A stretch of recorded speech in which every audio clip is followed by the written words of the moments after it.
Some world-breaking news in right now. A giraffe in Australia by the name of Forrest has recently broken the Guinness World Record for the tallest giraffe, measuring at a whopping 5.7 meters. The 12-year-old giraffe is a resident at the Australia Zoo in Queensland, and Kat Hansen, an Africa keeper at the Australia Zoo, who's also been working with Forrest for almost 10 years now, so I'm sure shares an incredible bond, joins us to tell us more about this record-breaking giant. And he looks like a gentle giant. Kat, a very good morning. Hello, how are you?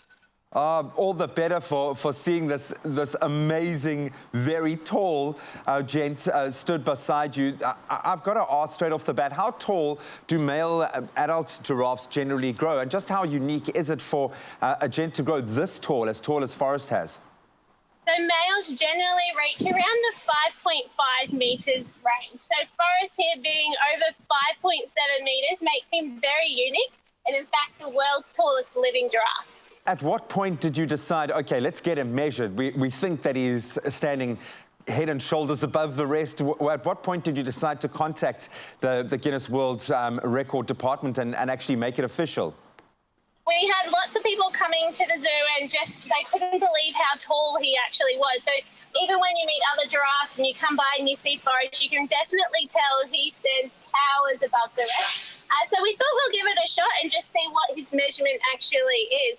It's quite a difficult process. You think it's quite easy, but encouraging Forrest here to stand perfectly still and nice and tall in one area with cameras rolling and a measuring device next to him, it can become quite difficult. You know, it's not like he's a small guy to be able to marshal around anyway. I understand that you have to even come up with special measuring devices to be able to actually get the job done. We actually used a lot of different techniques just to find out what was best for Forrest.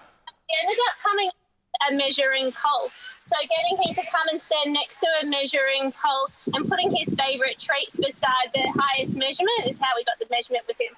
Who came up with the name Forrest? He actually was born down at Auckland Zoo in New Zealand, and they actually came up with the name originally. It very much suits him though.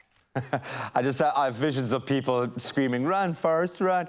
He looks like such a beautiful, well-natured boy. But I think on the flip side of that coin, obviously some very unfortunate news is that giraffes are now recognized as vulnerable by the International Union for Conservation of Nature.